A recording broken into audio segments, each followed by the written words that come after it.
What's going on, everybody? There's three people on your screen right now. You're wondering what's going on. Well, Corey and I usually do the Wake Up Warchant podcast. This is part of the podcast now, everybody. And the last question of our Renegade mailbag, Renegade Express mailbag, Gene was asking about Mike Norvell. What's going on, guys? What do you think about the fact that he hasn't signed a contract extension yet? Corey and I talked about it for 15 minutes. Like, it's really kind of weird, Gene. Then sure enough, we get done doing the show. And then I don't even think 5 minutes, huh, Corey? We get the email that comes across from Florida State. Mike Norvell, head football coach for Florida State, and the university have come to agree to terms on a new deal here that's going to keep him through the 2029 season.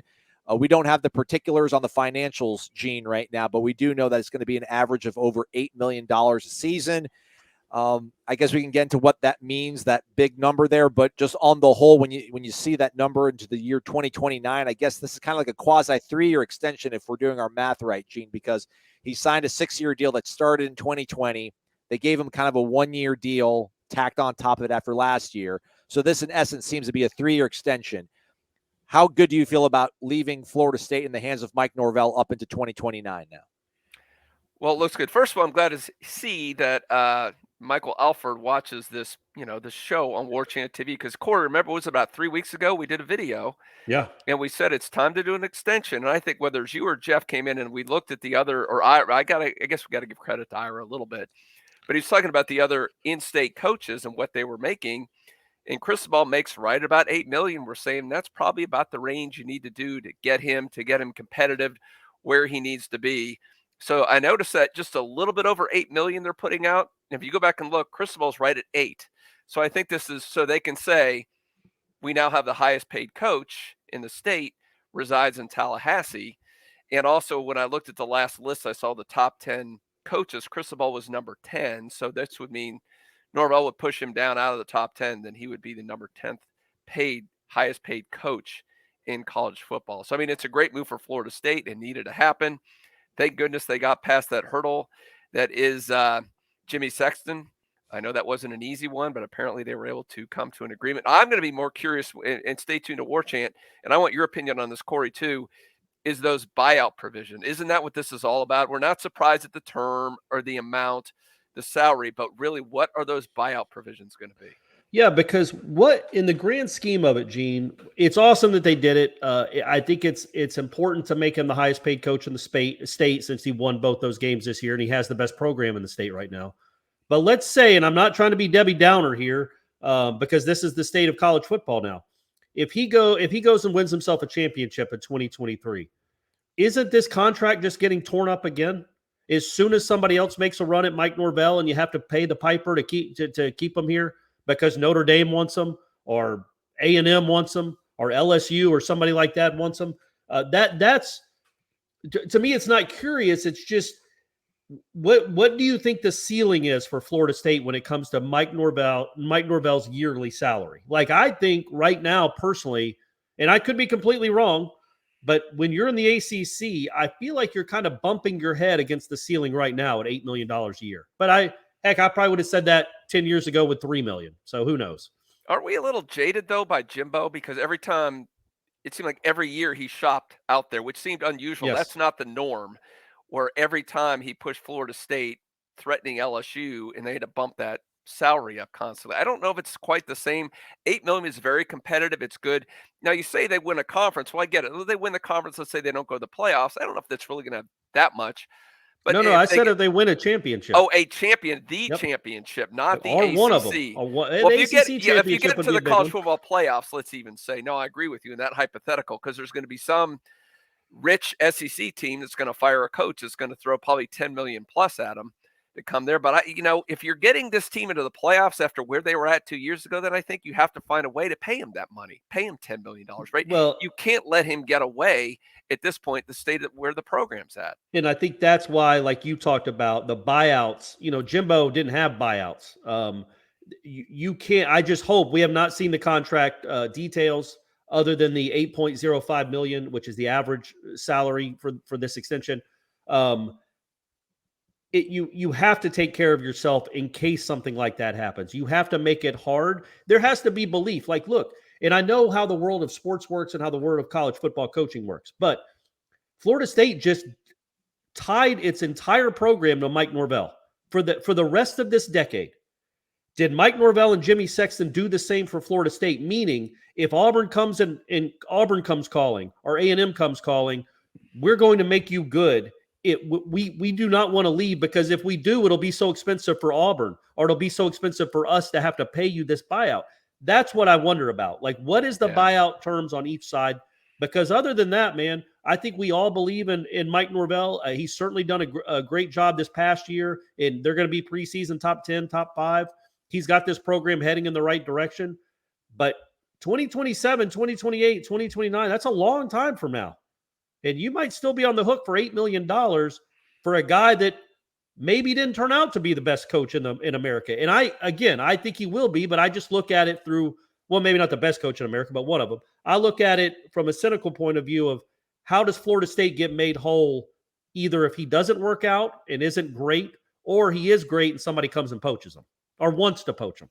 Well, I don't think they'll be whole if it doesn't work out. That's the problem. That's the problem. And just looking at it, because I don't really know how many coaches out there, guys, do have those provisions where the university was able to win something in negotiations. But looking at it, Lincoln Riley had a buyout if he was going to leave Oklahoma. Wherever he was going, that destination would have to then pay the University of Oklahoma a fee. It was $4.5 million. I mean, we're talking about, again, this in essence, guys, seems to be a 7-year deal that's going to be restructured now. That's going to be 7 more years. He's making an average of 8. So it's a $56 million contract. In essence, he's kind of started over from scratch on, Gene. But if he were to leave, and Corey's sort of hypothetical here, and wins a national title, which I don't know, maybe $56 million would be worth it. If he does leave. And Alex Atkins, come on up, baby. Come on up, Alex Atkins. So. Yeah, I mean, your chips are all in. I mean, that's the thing. But, I mean, haven't we seen this in college football? We've seen it at Florida State. It's not that easy to find a good coach. Yeah. I mean, look at Nebraska. How many coaches have they gone through? They just keep – you would think you thought Frost was a hit, and he bombed. You found a guy here. He's shown he's doing things the right way. They're building. Everything seems to be going well. It seems like you have your guy. You have to go all in. You can't leave any wiggle room for him to leave. If he ends up bombing the next couple of years, well, you eat it. But the alternative is to lose him and then start over, and you could hire the next Willie Taggart again or something. So I think they're doing the right thing here. But no, I had heard that the issue was, of course, what we thought it was with Sexton was FSU obviously wanted a bigger buyout if he were to bolt for somewhere, where, of course, Sexton, he's motivated to have the smallest buyout if possible, because he loves guys flipping. Because every time he does, he gets this. That guy continues to get paid, and then he gets more and more money on the back end on every time they sign a new contract. So that's what I'm saying. To me, that's the most important aspect of this thing. What does that buyout look like? But again, I think we're all jaded because of Jimbo, that he was constantly looking to flip to either go somewhere else or get more money. I really think Norvell for now is committed. So I think, sure, A&M. Imagine that again if A&M fires Jimbo after the year and they go after Norvell. Can you imagine? Just hire Jimbo back.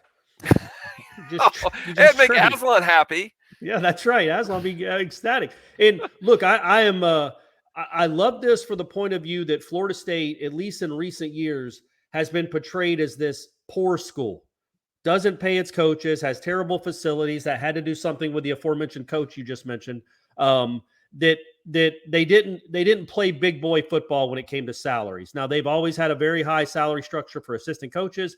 Now, as you said, they have a top 10 coach salary-wise in the country, a guy that's coming off 1 10-win season. So they're willing to play. They're willing to play. They're willing to play this game because they have to compete, because this is the lifeblood of college athletics, and it's the lifeblood of the Florida State program. And what I think it says, Gene, is I don't think Michael Alford does this lightly. He doesn't just be like, I don't think he's the type of person that's like, well, Jimmy Sexton says I need to do this, or he might be gone in a year. Michael Alford believes wholeheartedly in his head football coach. And I think that's what this tells us more than anything. If he thought that 2022 was kind of you got lucky at Louisville maybe, and you barely beat Oklahoma and Florida, and let me take more of a wait and see approach on this coach before I give him the big money.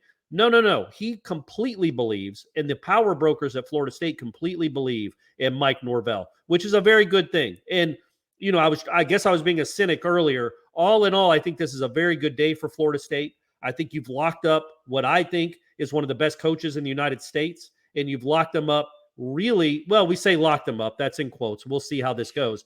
But you've made the impression of locking him up to recruits, to portal guys, to assistant coaches. until the end of the decade. That's a really big statement that Florida State made with this, not just the financial numbers themselves and the money, but the fact that you went to 2029. That's a really big statement, I think. Isn't this last thing I want to say about this? And this is part of a bigger thing here that I think has happened with Florida State athletics, especially the football team. And that's going all in at this point because we Yeah. know the shakeup is coming. And Florida State wants to be poised for that position. Corey, to really, by the way, read Corey's stories and video on all the massive ratings and YouTube views and stuff Florida State got. So it shows that Florida State is one of the big boys right now in terms of how the networks look at them. And that's the most important aspect, really, that drives the money here. But I mean, you're going to have that coach. You're going to have, and I know they're getting ready to drop hundreds of millions of dollars on Doak renovations, expansions, all these luxury suites, that kind of thing. That's coming in the next couple of years. That investment going all in your coach. They broke ground on the practice facility. So, I mean, they're going all in financially. Like you said, this is not a cheap school. They're putting all their chips in. So when those dominoes fall 3 years, 5 years from now, Florida State will hopefully be poised to join the super conference, wherever that is. Is there more pressure on Mike Norvell going into 2023 now, Gene, after this extension, or is there less pressure on him because he knows he has the security? But when you have a Heisman contending quarterback that we think all these pieces returning, if he didn't sign this extension, you would think that if he could parlay a 2023 season with the talent that we think that he has and the culture that he's put in place, he would be able to really kind of cash. I mean, is there more pressure on him to perform at a really high level this year and get some level of a championship? Because, I mean, if you sign his extension and you don't get to Charlotte, I don't know if that's like an underwhelming feeling. Has anything changed for you in terms of the way you perceive what needs to happen on the field for Florida State this season after news of an extension has come across? Yeah, I think the combination of the extension, the incoming transfer class, all the top 10, maybe even a top 5 preseason rankings, it's something Mike Norvell's never, not even at Memphis, won a lot of games, but they were never top 10, top 5 type teams, expected to maybe be a playoff team. So it's a totally new dynamic for Mike Norvell. And now, yeah, he's paid as one of the top 10 coaches in America. That means the team on the field needs to be a top 10 team. So it's a new dynamic for him. I don't know how he's going to embrace it. I mean, he's so far, we looked at the end of last season, he embraced success. It didn't seem like they faltered from it. But yeah, this is a whole new level. I'm curious Corey's take too. It's going to be different for Mike Norvell, right? Going into the season with this being one of the top 10 paid coaches and having these expectations. Well, the pressure will be less to pay his mortgage. He just. I don't think he had a problem with that before. He probably didn't either way. But now I don't think you can buy a house expensive enough, even him making $5 million what he was. He could pay off, like he could have a drawing and pay off a booster's mortgage every week. That would be nice. Yeah, no, I don't know I don't think he's driven like that. Honestly, I don't think maybe there's more pressure externally on him from Florida State fans, like, oh, we're paying you $8 million for this. I don't think Mike Norvell's driven like that. I don't think he's thinking, oh man, I'm making this. I just got a 60% pay raise. I've got to perform. I'm letting everybody down because I'm making $8 million and not $5 million. I think he's not wired like that. The number itself. Well, let's be honest, man. It'll probably go up if he keeps winning. I mean, that's just the reality of the sport. If he's still here in 2029, he will be making more than $8 million a year. That's just because if he's still here, he's had a nice run of things. And $8 million, you got to keep pace with everybody else that wants them. So, I don't think that the bump up and raise will create the pressure nearly as much as that number by his school's name when the season starts. Mm-hmm. That's where I think the real pressure comes from, not the extra money that's in his bank account. And you feel good though, Corey? I mean, you mentioned that you've tied yourself to Mike Norvell until the end of the decade. Obviously, we've seen where they were at and where they've been now here. Coming off this past season. I mean, you talked about you can't bid. Who are you bidding against? But I don't know who else out there you would feel maybe any better about having in your program other than a Nick Saban or a Lincoln Riley. And those guys are not really practical options for you. I mean, how good do you feel about where Florida State is right now and tying themselves up to Mike Norvell until the end of this decade? Yeah, I mean, I'm a believer in them.